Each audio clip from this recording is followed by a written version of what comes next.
పెహల్గాం ఉగ్రవాద దాడి తర్వాత పాకిస్తాన్తో సింధు జల ఒప్పందాన్ని భారతదేశం నిలిపేసింది. రెండు దేశాల మధ్య ఉద్రిక్తతలు కొనసాగుతున్న వేళ కీలక పరిణామం చోటు చేసుకుంది. జీలం నది నీటి మట్టం ఆకస్మికంగా పెరిగింది. దీంతో పాక్ ఆక్రమిత కాశ్మీర్లోని ముజఫరాబాద్కు అధికారులు వరద హెచ్చరికలు జారీ చేశారు.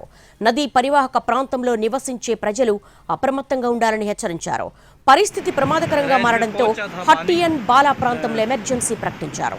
స్థానిక పౌరులు సురక్షిత ప్రాంతాలకు తరలి వెళ్లాలని ఆదేశించారు.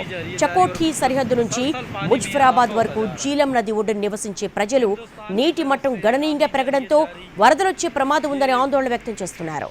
ముందస్తు సమాచారం లేకుండా ఉద్దేశపూర్వకంగానే భారత్ నీటిని విడుదల చేసిందని పాక్ ఆరోపిస్తోంది. భారత్లోని అనంతనాగ్ నుంచి చకోఠీ ప్రాంతం మీదుగా నీరు పీఓకేలోకి ప్రవేశిస్తుంది. 20 నుంచి 30 అడుగుల ఎత్తున నీళ్లు ప్రవహిస్తున్నాయి. 1990 తర్వాత ఈ స్థాయిలో వరద రావడం ఇదే మొదటిసారని స్థానికులు చెబుతున్నారు. సింధు జలాలు ఆపేస్తే పాకిస్తాన్ ఎడారిలా మారుతుందని అంతా గగ్గోలు పెడుతున్న సమయంలో జీలం నది నుంచి నీటిని వదలడం, వరద పరిస్థితి తలెత్తడం హాట్ టాపిక్గా మారింది. సింధు జలాల ఒప్పందం ప్రకారం భారత్ నీటిని విడుదల చేసేటప్పుడు పొరుగు దేశానికి సమాచారం ఇవ్వాల్సి ఉంటుంది.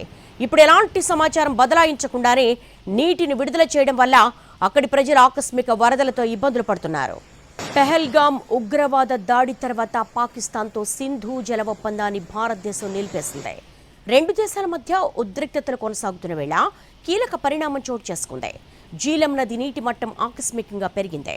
దీంతో పాక్ ఆక్రమిత కాశ్మీర్లోని ముజఫరాబాద్కు అధికారులు వరద హెచ్చరికలు జారీ చేశారు. నదీ పరివాహక ప్రాంతంలో నివసించే ప్రజలు అప్రమత్తంగా ఉండాలని హెచ్చరించారు. పరిస్థితి ప్రమాదకరంగా మారడంతో హట్టియన్ బాలా ప్రాంతంలో ఎమర్జెన్సీ ప్రకటించారు. స్థానిక పౌరులు సురక్షిత ప్రాంతాలకు తరలి వెళ్లాలని ఆదేశించారు. చకోఠీ సరిహద్దు నుంచి ముజఫరాబాద్ వరకు జీలం నది ఒడ్డున నివసించే ప్రజలు నీటి మట్టం గణనీయంగా పెరగడంతో వరదలొచ్చే ప్రమాదం ఉందని ఆందోళన వ్యక్తం చేస్తున్నారు.